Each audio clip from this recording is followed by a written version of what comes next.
Thank you. Okay. Um, I'm on my work computer, so I don't know how to do that. If you just Anyways, click it's on fine. yeah, it's fine. But we're live streaming now, so please feel Okay. free to get started. Thank you. Okay. Hare Krishna, everyone. Nice to be with you all. This Namras Das here, reading from Srimad Bhagavatam. So let's read the text here. I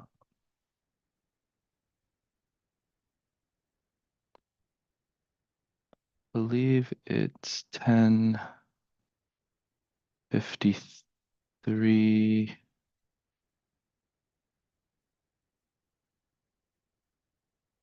I'm sorry. I have it pulled up. Oh no, that's I thought I had it pulled up. Okay, it's 10 can someone remind me what it is? 10 ch Canto 10, chapter 45? No. Ananda Bihari Prabhu is going to write it in a second. Okay, I'm Yeah, sorry. hold on. Let me tell you. It's 10:53, 25 through 31.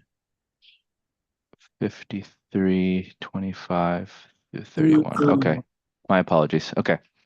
Om Namo Bhagavate Vasudevaya. Om Namo Bhagavate Vasudevaya. Om Namo Bhagavate Vasudevaya. So I'll read the Sanskrit and then the translation and purport.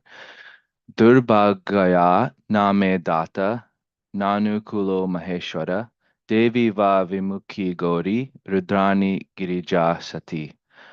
Translation: I am extremely unfortunate, for the Creator is not favorably disposed towards me, nor is the great Lord Shiva, or perhaps Shiva's wife Devi, who is known as Gauri, Rudrani, Girija, and Sati, has turned against me.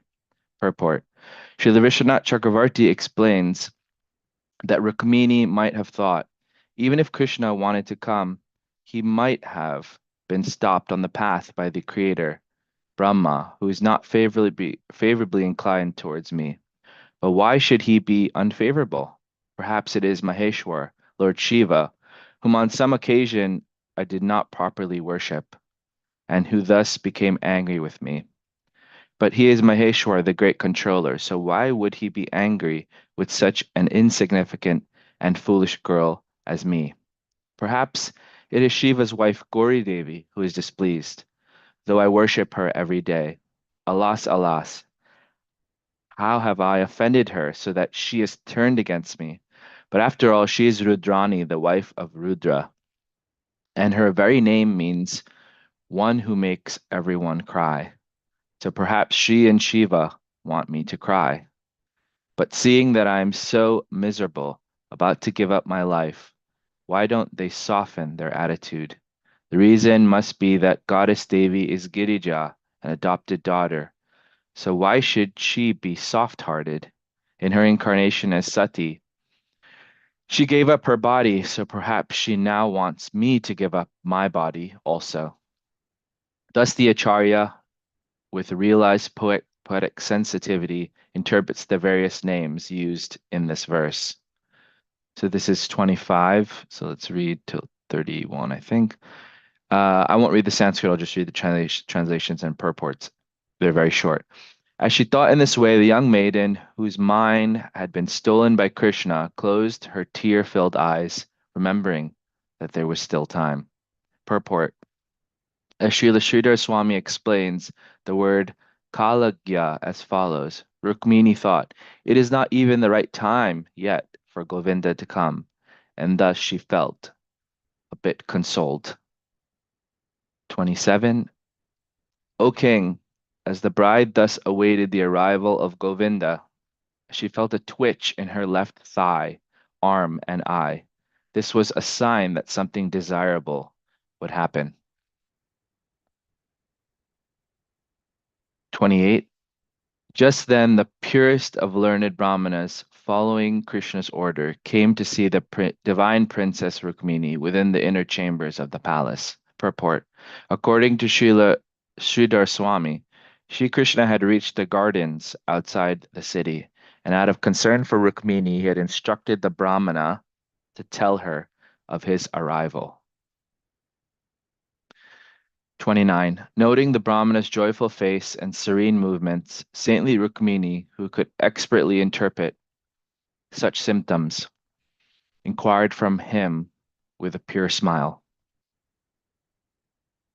30. The Brahmana announced to her the arrival of Lord Yadunandana and relayed the Lord's promise to marry her. 31. Last verse. Princess Vidarbhi was overjoyed to learn of Krishna's arrival. Not finding anything at hand suitable to offer the Brahmana, she simply bowed to him.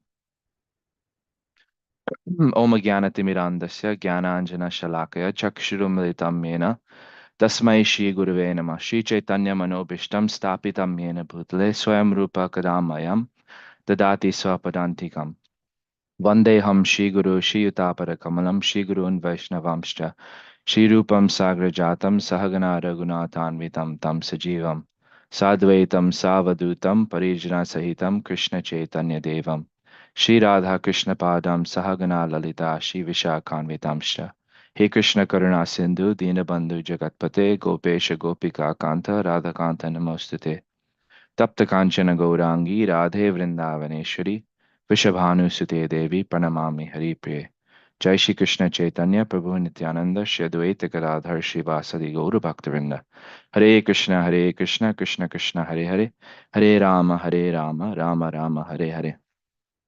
Hare Krishna, everyone. So we're reading from the Srimad Bhagavatam, the part that narrates the story of Rukmini Devi, the consort of Lord Krishna. It's such a beautiful pastime.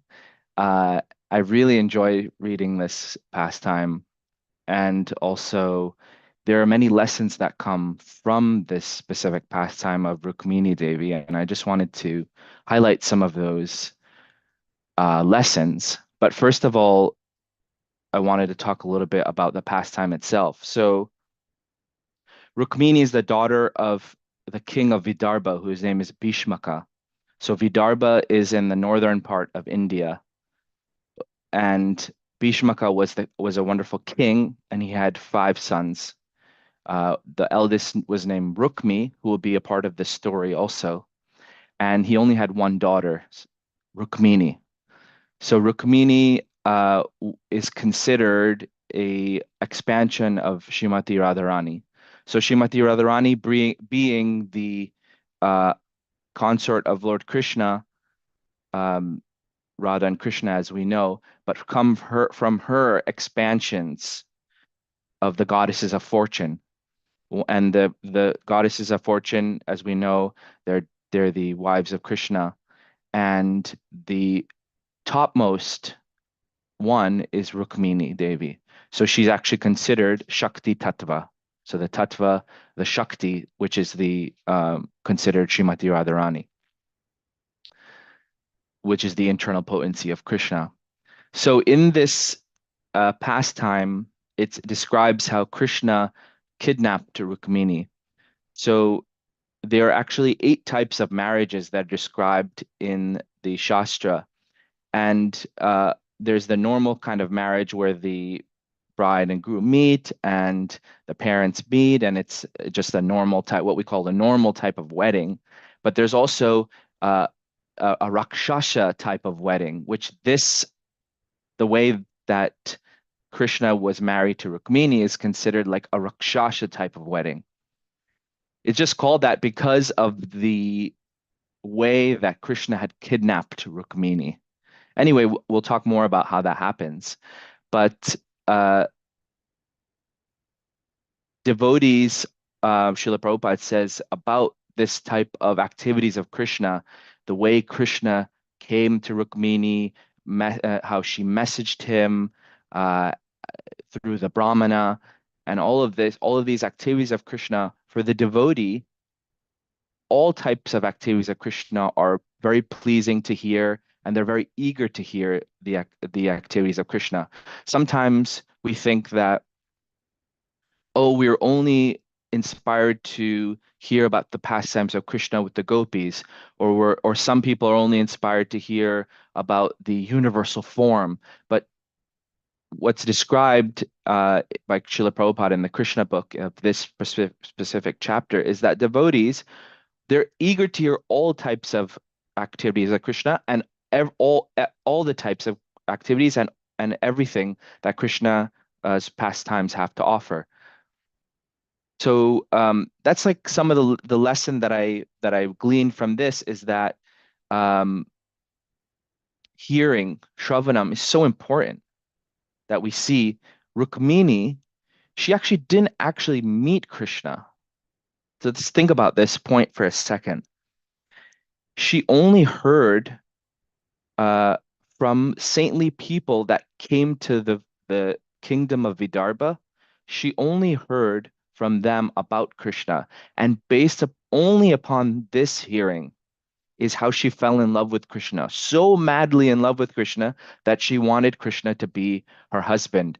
And she went through all kinds of different, um, you could say, activities you know, and things to kind of get Krishna to be or kind of make that happen. It didn't just happen like that, but she actually had to persevere and make things happen. So hearing is so important. As we know in Sri Prahlad Maharaj says, Shravanam Kirtanam Vishnu Smaranam Pada Sevanam Archanam Vandanam Dasyam Sakyam Atmanivedanam. So the first one is Shravanam. Shravanam is so important. What does Shravanam mean? Shravanam means hearing about the Lord. So I wanted to just highlight this verse from the seventh canto, which is that verse, Sri Prahladivacha Shravanam Kirtanam. In the purport, Srila Prabhupada talks about Shravanam. I wanted to just read that. Shravanam, hearing of the holy name of the Lord is the beginning of devotional service. Although any one of the 9 process is sufficient, in chronological order of the hearing of the holy name of the Lord is the beginning. Indeed, it is essential. Enunciated by Lord Sri Chaitanya Mahaprabhu, Cheto Darpada Marjanam. By chanting the holy name of the Lord, one is cleansed of the material conception of life, which is due to the dirty mode of material nature. When dirt is cleansed from the core of one's heart, one can realize the form of the Supreme Personality of Godhead. Thus, by hearing the holy name of the Lord, one comes to the platform of understanding the personal form of the Lord. Then, after realizing the form, one can realize the qualities, pastimes. Anyway, the point is that it's not just about hearing the holy name, it's also hearing about the pastimes of the Lord. This is also Shravanam. So what we're doing here in the morning Bhagavatam class, whether it's hearing on your own, reading, this is also a type of hearing. So Shravanam is extremely important. It's the beginning part. And it says, he says, therefore the chronological process is Shravanam, Kirtanam, Vishnu. This same process of chronological understanding holds true in chanting and remembering. When the chanting of the holy name, form, qualities, and paraphernalia is heard from the mouth of a pure devotee, his hearing and chanting are very pleasing. Srila Sanatana Goswami has forbidden us to hear the chanting of an artificial devotee or non-devotee. So this chronological order, Shravanam, Kirtanam, Vishnu, how I want to tie this into the story of Rukmini Devi is that, like I said, the saintly people who were coming to the kingdom, they were telling Rukmini about Krishna, and therefore she heard about Krishna, and then immediately she became wanted Krishna to be her husband. And so it's so interesting that how that happens. It's actually a kind of um, the way that Rukmini was attracted is called Purva Rag. Purva Rag is described in uh, the book, I think it's Ujjwala Nilamani by Srila Rupa Goswami, about how devotees develop the vipralamba, or the feeling of separation from Krishna. So one of those feelings are called purvarag. So let me read about what Bhaktivinoda Thakur said about purvarag, the feeling of separation that is experienced before the lovers actually meet and express their sentiments for one another. So actually, the lovers have not met yet. That's called purvarag. And so Bhaktivinoda Thakur says, it is essential for the sadhaka jivas to cultivate only the mood of vipralamba. And because they have never experienced meeting with Krishna, their vipralamba will come only in the category of purvarag. But without having ever met with Krishna, how can they experience separation in purvarag from him? By hearing the Leela Katha of Sri Krishna from others, purvaraga is awakened. This was the case with the Dvijapatnis. So those are the wives of the Brahmanas, if we remember that story from the Krishna book, as well as the ladies of Mathura before Krishna's arrival there. When Krishna arrived to kill Kamsa, that's another example. And then Rukmini also, this is Bhaktivinoda Thakur speaking. Rukmini also had never seen Krishna, but by hearing about him from Sri Narada, Purvarag arose within her heart. Thus she became exceedingly anxious to meet with Krishna. Similarly, by hearing from the Guru and Vaishnavas, or by reading the Shastras, the Jivas may have Purvarag, Vipralamba awakened within their hearts. So this is a very important point, right? Because we've never met Krishna. So we are in the same boat, you can say. Of course, we're not on the level of Rukmini Devi, she's Shakti Tattva, but still, also have never met Krishna. So how do we develop that love for Krishna? It's Bhaktivinoda Thakur says here, by hearing the Leela of Krishna, then the Purvarag will arise within our heart, and then we will have that attraction for Krishna. So that's just a lesson that I thought was really, really nice in this story. So moving on with the story, Rukmini was actually meant to be married to Shishupal. So Rukmini's older brother, wanted his sister to marry Shishupal. And so he arranged that Rukmini would marry Shishupal, even though she didn't really want to. She, in her heart, she wanted to marry Krishna. So King Bhishmaka, who is the father of Rukmini and Rukmi, he also knew that Rukmini wanted to marry Krishna. But because of his love for his oldest son, he thought, let me just follow along with what my son wants. So this whole marriage was arranged between Shishupal and Rukmini. And Rukmini became very morose. It's described by Srila Prabhupada that Rukmini became very morose. But because she was the daughter of a king and she was a Kshatriya, she was a warrior princess, basically, she thought to herself, I should do something about this. And so she made an arrangement, as we know, for a Brahmana to go and send a message to Krishna. And so this is another lesson that I really, really liked from this story, that we might feel morose in some way and sometimes in our spiritual life, but we have to be proactive. Rukmini was proactive. I mean, think about it. Your marriage is arranged to this enemy of Krishna, essentially, Shishupal, and you feel kind of helpless, but what are you going to do about it? So Rukmini was like, what am I going to do about this issue? I'm a warrior princess. I know what I want, and so I'm going to go for it. And so she did something about it. So the lesson is that devotees are proactive. We should be proactive in our Krishna consciousness. We might feel, Krishna is so far, I'm so fallen, or I can't always come up to the mark.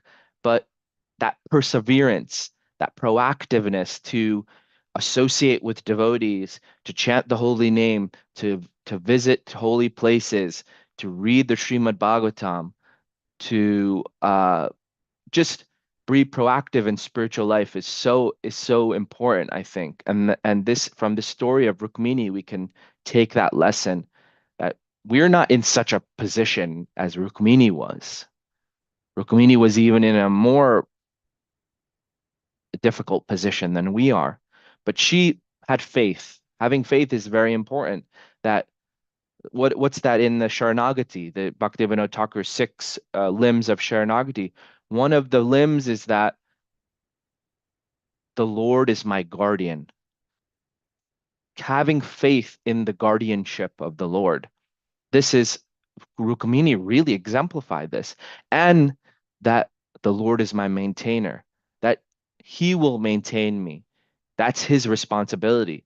That when one has that feeling of Sharanagati, of surrender to the Lord, that I see that the Lord is my guardian, I trust in His guardianship, and that He is my maintainer. So that's another lesson that I learned that I really liked from the story of Rukmini Devi. So then going on, Rukmini, she calls for a Brahmana who she trusts. And she says to the Brahmana, take this message and go to Krishna, go to Dwarka, and deliver this message. And so the Brahmana goes to Krishna. He arrives, and it's described that Krishna personally welcomes the Brahmana into his home, his palace, worships the Brahmana, and asks the Brahmana all kinds of questions. Basically, he exemplifies and teaches in this way that how the worship of the devotees is even higher than the worship of the Lord. As we know in the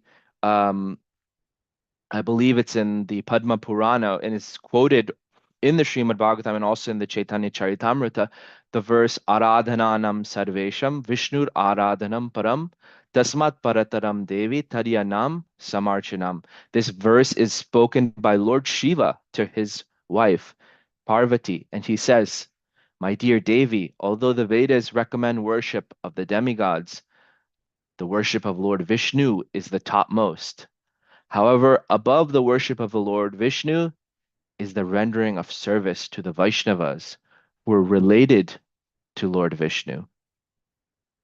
So, I mean, we see that spoken about in our Shastra everywhere, that the worship of the devotees is higher than the worship of Krishna. So that's why it's very important that we have good relations among devotees. If devotees come to our home or we invite devotees to our home, we properly welcome them, ask them if they need anything, offer them a seat to sit on. This is the way the deity is worshipped in the temple as well.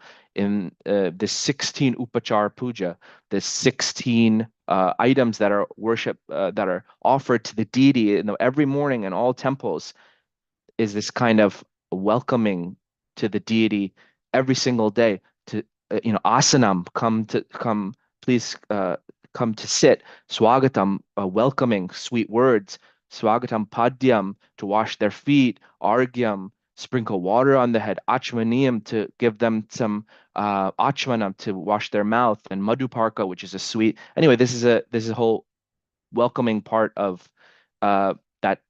How this relates with the story is that Krishna welcomed this Brahmana and teaches by his example how to welcome, how to worship and devotees, and how the worship of the devotees is even greater than worship of the Lord. And then he talks to the Brahmana, and he actually instructs the Brahmana. He says to the Brahmana, he talks to the Brahmana, and Srila Prabhupada says this instruction by Krishna to the Brahmana is very significant. The purport, I don't have it pulled up what he said, but this will give you an idea. The purport is that a true Brahmana should not be disturbed in any situation. In this modern age, Kali Yuga, the so-called Brahmanas have accepted the abominable position of Shudras or less, and still want to pass as qualified Brahmanas. Actually, a qualified Brahmana always sticks to his own duties and never accepts those of a Shudra or one less than a Shudra. It is advised in the authorized scriptures that a Brahmana may, under awkward circumstances, accept the profession of a Kshatriya or even a Vaishya, but never is he to accept the profession of a Shudra. Then Lord Krishna says, I offer my respectful obeisances to the Brahmanas and Vaishnavas, for the Brahmanas are always self-satisfied, and the Vaishnavas are always engaged in actual welfare activities for human society. They're the best friends of the people in general, and they are free from false egoism and are always in a peaceful condition of mind.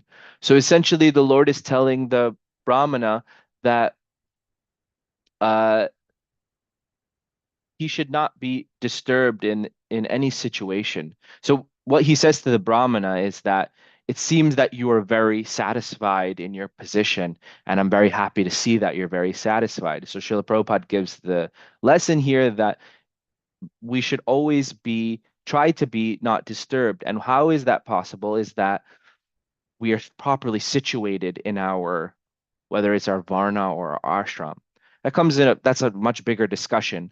But he says that when we stick to our own duties and our own what's prescribed for us, then when we feel peaceful in our mind, then this is actually uh, really beneficial. And also that Brahmanas and Vaishnavas, they're always engaged in trying to figure out what's best for humanity. So there is the position of Brahmana, but even higher than the position of a Brahmana is of a Vaishnava. And we're all Vaishnavas, so we should take this as a lesson that we should be peaceful in our situation, and we should always try to find the best ways to preach Krishna consciousness or share Krishna consciousness with others, which is the highest uh, form of welfare for all living beings.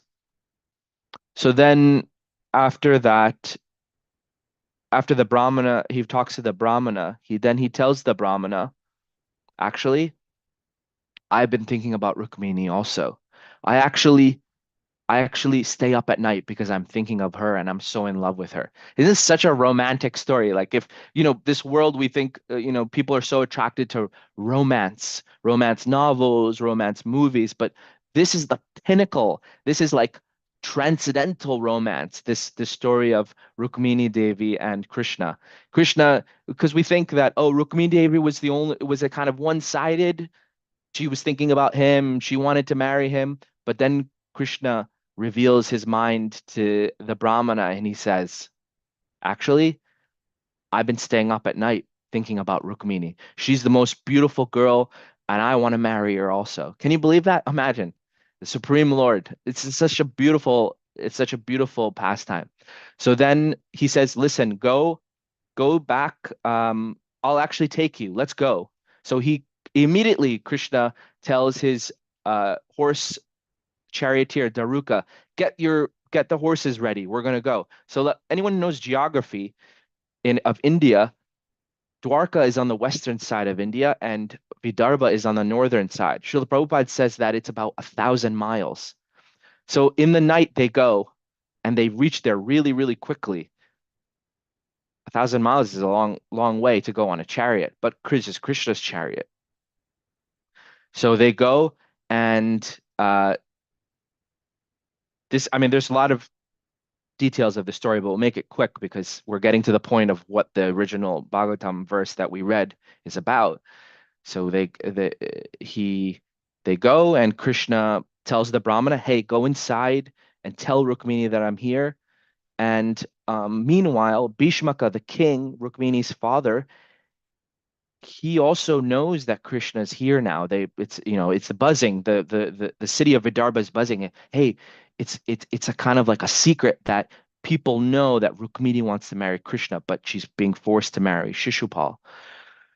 So there's all kinds of excitement around it. And Rukmini had told the Brahmana to tell Krishna, hey, I don't want people to die because I know that they're going to try to fight you for me. So what we're going to do is that when I'm going to the temple of Durga, our family deity, you can kidnap me at that point, and there will be no soldiers around. It'll be really easy, and we can just, elope. And so there's a buzz that Krishna's nearby, and Balaram actually hears that Krishna had left to go to Vidarbha by himself with the Brahmana. And so Balaram, in his older brotherly fashion, very protective. I have two sons. I have a 6-year-old and a 3-year-old, and I see this in him also. Very protective of his younger brother. The same way, Balaram is very protective of Krishna. So he gets a whole army together from Dwarka, and he starts for Vidarbha also. So Rukmini, here's the part that we read, that Rukmini is thinking that Lord Shiva and Parvati and Durga Devi, who is Parvati, that they're not pleased with me because she hasn't heard anything about the Brahmana coming. So she thinks, she's feeling very sad that, oh, I haven't heard from Krishna, I haven't heard from the Brahmana. I guess it's not going to happen. I feel really sad. Maybe the demigods are mad at me for some reason that I didn't do something properly. So she's feeling really, really down. And then what happens is she sees the Brahmana come in, and immediately she becomes really excited that, okay, let's see. And she understands by the way the Brahmana is walking and holding himself that this is good news coming. And so uh her it's all like what we read in the verse, that her left side begins to twitch, and this is a signal or a nimitta. Nimittas means like omens. I'm really interested in omens, by the way, because that's like a really cool topic. But this is an omen that the left side of her body is twitching, that something wonderful is going to happen. So then she talks to the Brahmana, says, hey, Krishna's here. He's going to kidnap you. He's gonna this is what you wanted. And Rukmini is so happy. She doesn't have anything to give to the Brahmana. Well, all she has is her obeisances that she gives. She's so happy, she's so elated that this is going to happen. She's going to be marrying Krishna. And so um I'm going to leave you with that cliffhanger here, because I don't want to go into the next verses, but we all know kind of what happens. But this is just a really wonderful pastime. And I guess to wrap it up here before, if it's 10 minutes before 8, one thing I want to leave you with, if you don't remember anything about this, is the determination and the proactiveness and the perseverance of Rukmini Devi. How she was so motivated for Krishna, even though she had never met him. We can learn so much from that. We've never met Krishna, right? Of course, we see Krishna as the deity and all that, but we should try to hear from devotees, from our guru, from Srila Prabhupada about Krishna. So we, in the same way, can develop that vipralamba, that longing for Krishna. And Rukmini Devi really exemplifies that. So I wanted to leave you there with that point. That determination, that perseverance, that proactiveness in Krishna consciousness is so important. Thank you. I want to Thank open it you, up. Rasa Prabhu, Hare Krishna. for sharing all the excitement that you feel about this pastime with us. Yes. It's always great to kind of be infected with somebody else's enthusiasm, so to say. I can't think of a more positive word, sorry. So this is our time for loving reflections or questions. So if you can please either raise your virtual hand, or you can unmute yourself if you have something that you would like to share. Hare Krishna, I'm Ras Prabhu. We are offering our digital obeisances to you. Wonderful class. Hare Thank Krishna. you. Thank you, Prabhu. Hare Krishna. What's the difference between being enthusiastic about our service and persevering, and being attached to the fruit and being stubborn when our desires may not necessarily align with Krishna's will in the particular situation? What's the difference? How to guard against that? Yeah, that's a difficult one. I mean, we have our certain karma that that we have. So Krishna says in the Bhagavad Gita that we're entitled, Karmanyevadhikaraste mafale chukadashana, that very famous verse that many people quote, that we have a right to the activity of our duty, but the fruits, we don't have the right to our fruits. I mean, in the sense of we should perform our activity, our duty, but we shouldn't think that we're entitled. We should have that entitlement to the fruits of our labor. So there's some detachment that's required when it comes to performing our duty. I mean, that's a good point. What you're saying to persevere and have that determination, but also when things don't go our way, there's some detachment that's required. And I think it goes back to Sharanagati. It goes back to that feeling of surrender, that Krishna is my maintainer, Krishna is my guardian. He knows what's best for me. I mean, I don't know if that helps answer your question, but that's my reflection from that. You were very helpful. Thank you. Any questions, dear devotees? Damodar Priya, thank you so much. You did such a wonderful job. Thank you so much. I have another. I actually have a question though, because you just touched upon about Sharanagati. You said that there were Sure. 8 limbs of Sharanagati. Six limbs, yeah. Would you be able to kind of go over those again, just to Sure. kind of clarify, please?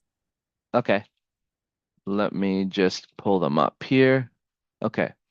So the limbs of Sharanagati are, this is from a verse that's quoted by Srila Bhaktivinoda Thakur, accepting everything favorable for the devotion to Krishna, rejecting everything unfavorable to devotion to Krishna, being confident that Krishna will grant his protection, embracing Krishna's guardianship, fully offering oneself to Krishna, and realizing one's lamentable lowliness are the 6 limbs of Sharanagati. And again, the English translation for Sharanagati is taking shelter of the Lord. Is that correct? Sharanagati means surrender. Yeah. Surrender. Oh, Sharanagati. Yeah. gotcha. Sharan means to take. Yeah. Then my further question, based on what you read, was what's the balance between what, like you were saying about us being proactive, but then it says, having the Lord have he's our maintainer, he's our protector. But then where's the balance between like just surrendering and just be like, okay, Krishna, I'm not going to do anything. You're going to do all this for me, or Right. or us being proactive. Do you know what I mean? I don't know if I. Yes, I know. Yeah, no, I know what you mean. So the first 2 are anukulya se sankalpa, pratikulya vivarjanam, which means accepting those things favorable and rejecting. Those are not things that are done by just sitting.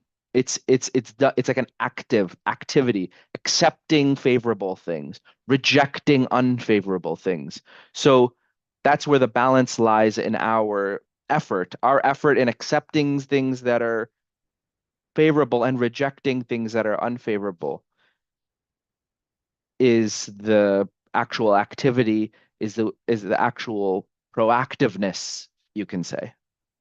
Does that make sense? Yes, thank you so much. Namaraswar, here's another question. Sure. When Krishna washes the feet of the Brahmana and worships him in so many ways, that's a lesson for us right there. The devotees are worshipable even by the Lord himself. Yes. Then what is the lesson for us when Krishna kidnaps his wife? When Krishna marries 16,000 princesses? What's the message there? Because sometimes it gets misinterpreted. And then the question is, if Krishna can have multiple wives, why can't I? That's a real question. Right. But how do we, as Vaishnavas, represent our philosophy? What do we respond to that claim that men are,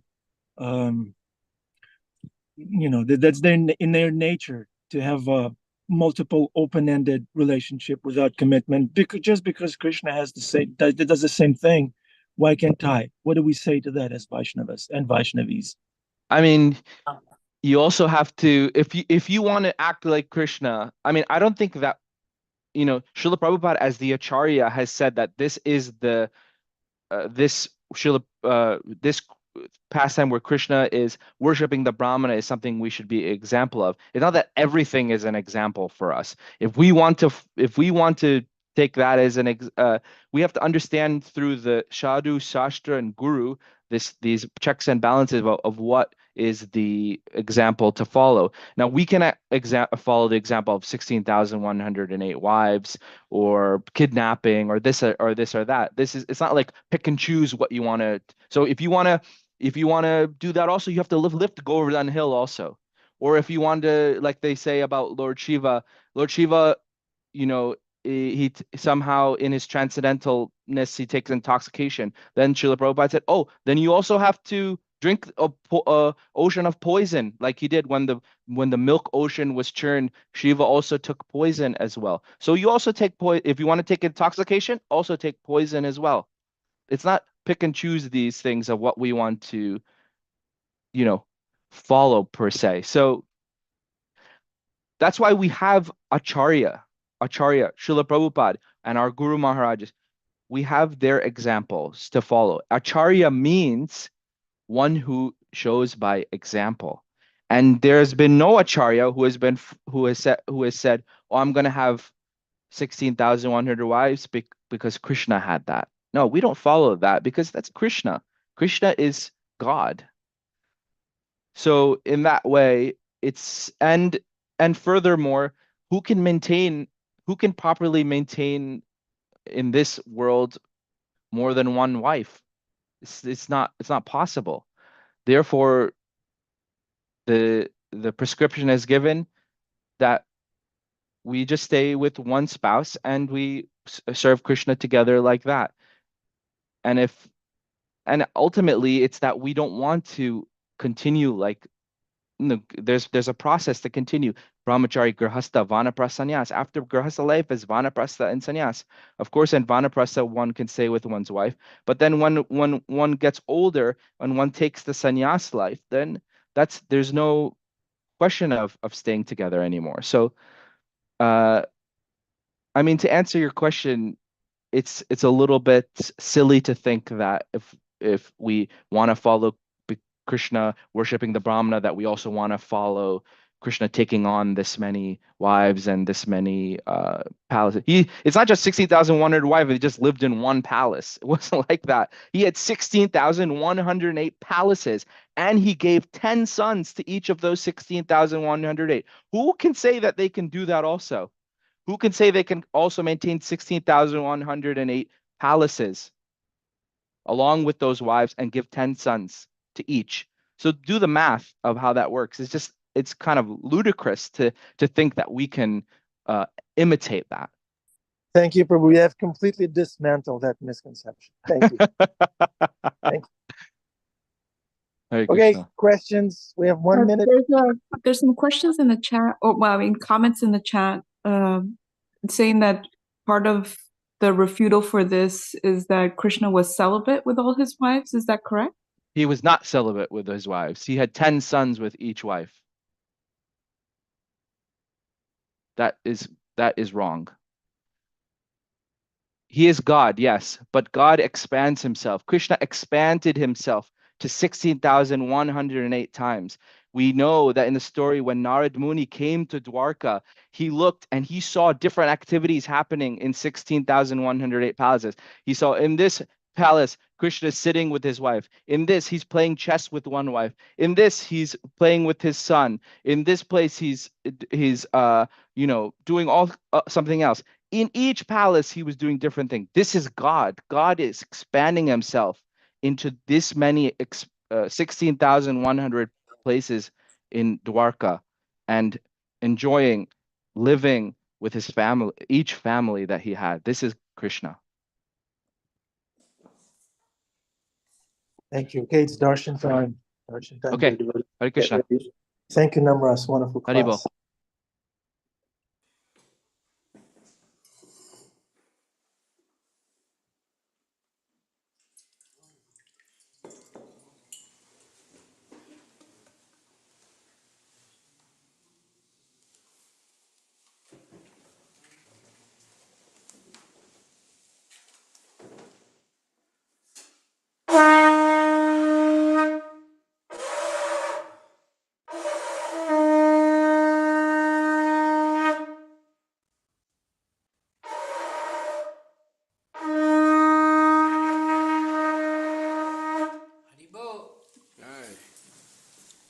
Baba Bhakti Devi ki jai. Jai Nitai Prabhu ki jai. DJ Jai Nitai.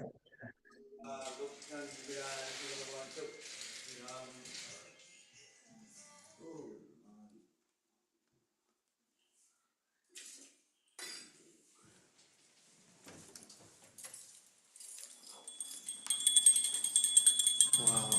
Oh my goodness.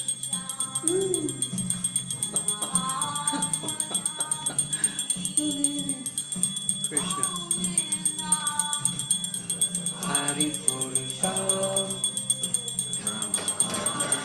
Hari. Darpa. Aravinda. Ayatatam. Bhagavatam. Samasitam. Purasura. Tarangam. Kandara Kamaniya. Oh, nice.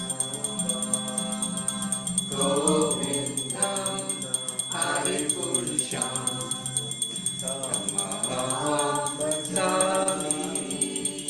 Govinda Hari Purusham Tamaham Bhajami. Govinda Hari Purusham Tamaham Bhajami. Anyaniya Saklen Priya Vritti Hanti Ashanti Kanti Kayanti Chiram Jaganti Anandati Maya Sadhu Chala Vigrahasya Govinda Hari Purusham Tamaham Bhajami. Govinda Hari Purusham Tamaham Bhajami. Govinda Hari Purusham Tamaham Bhajami. Govinda Hari Purusham Tamaham Bhajami. Govinda Hari Purusham Tamaham Bhajami. Govinda Hari Purusham Tamaham Bhajami.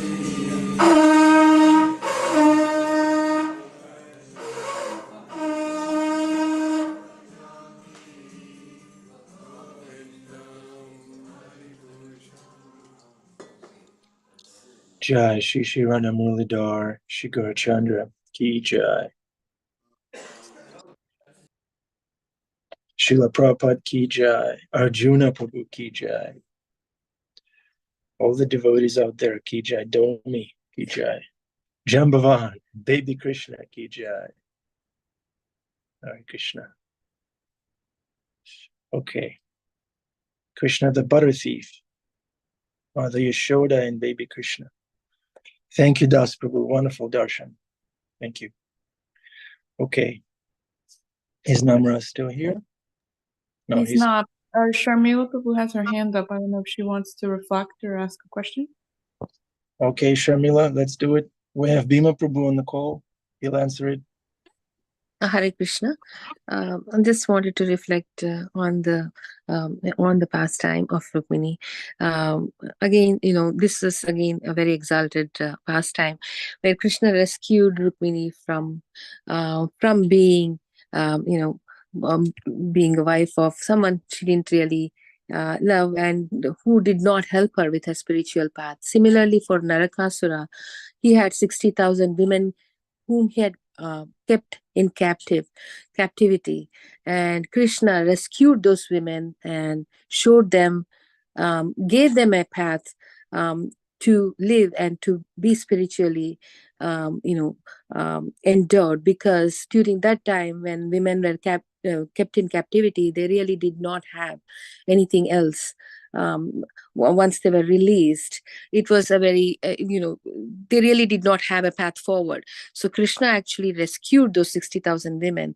No, it was not that he wanted to marry them, it was not that, but he gave them a life to be rescued from this world and to be in moksha forever. So that is the pastime of Krishna. Hare Thank you, Krishna. Sharmila. Wonderful point. Krishna did not kidnap, he saved them. And That's then correct. Yes. he built a palace for each and every one of them, and he challenged them to a chess match. I think that's something that we can imitate, right? Chimairada, I'm going to challenge you to a chess match. Challenge not accepted. Bhima Prabhu. Haribol. I think it's imperative for all of us to know, whether you're a woman or a man, that uh, these princesses that were kidnapped, or even Rukmini, who was almost in the process of being kidnapped by virtue of the will of her older brother and convention, she didn't like, she called Shishupal a jackal. So her position was no less precarious than the princesses. And the fact of the matter is that in the material world, especially for women, this material world is not the place to be. Relationships in this world, on all levels, ignorance, passion, and goodness, is a form of the kidnapping of the soul. It's a kidnapping of the soul. And that we always have to understand that, of course, we don't, obviously, except for a pure devotee, we haven't surrendered everything. But these princesses in Rukmini really meant that they were in a helpless situation. And in that helpless situation, they knew to turn to Krishna. And that Krishna gave them a life in heaven. And with Rukmini, it was her constitutional position. But we're also given the story that the princesses who were just arbitrarily kidnapped, because they were helpless, because they depended on Krishna, Krishna gave them heaven and gave them himself. This is very important. Gave them himself. So we must take great solace in the fact and collect in our hearts an enthusiasm that if we simply understand how helpless we are, that we will be kidnapped by this world, by our own mind, and that we are in a helpless position, and that if we simply surrender to Krishna at every moment, that he will indeed, he has all else granted unto us. If we approach the kingdom of heaven first, all else will be granted unto us. That we're not the loser for turning away from this world and the so-called loves and relationships in this world, and reposing our entire affection upon the hope and the faith and the patience of waiting for Krishna. That's what I take away from this pastime. I think it's a lovely pastime that really sticks to the heart. It was such a romantic drama. And Krishna, this is Krishna's way of promising us, of showing us what he has in store for us. Hare Krishna. Thank you, Bhima Prabhu. Very encouraging statement. If you think you're in trouble, Krishna is coming, don't worry. And his chariot is fast. Adipusha Prabhu, you want to say something? I know you want. Just briefly. While you're unmuting yourself, I'm going to say, how wonderful is Krishna? We prayed to Prabhupada, would you like us to speak, and what would you like us to say? And what occurs to me, we hope it's coming from Prabhupada, is that we hear this story of Rukmini, and she just wanted to give herself completely to Krishna, and nobody else, So she wanted to get married to Krishna. So if we're thinking, well, I guess we should all just want to get married to Krishna, but we see, devotees get married to each other and to other people, and we think, well, how is that, being Krishna conscious, But there's a lot of different ways to give ourselves to Krishna. We may give ourselves to Krishna by being the father of this child, or the husband or the wife of this other devotee. So the point, the principle of giving ourselves totally to Krishna is there, but it may manifest in different ways for each of us. I don't know if that's a good contribution or not. I'll go to Prabhupada. It's wonderful. It's wonderful. I was thinking, I want to give myself to Krishna by being Adipusha Prabhu's servant, by being Bhima Prabhu's servant, Bhakta Bill's servant, Sundaranandaji's servant, Sharmila's servant, Damodar Priya Devidasi's servant, Suzanne's servant. I'm going to take you up on that, I Prabhu. want to be an iPhone servant. What? What did you say? You just said public, and now I'm gonna take you up on that. You just said it. Now you must bow down to my will. I'll put in a there it goes. I'll put in a good word to you for you. Okay. When Krishna kidnaps you, you have to shave your beard. Okay. All right. Hare Krishna, Prabhus and Prabhujinis. It was nice spending the morning hours with you, Sundaranandaji. Fight for Krishna. And put your hair up. It's a sign of victory. Yeah, good. Nice. Okay, Hare Krishna. Love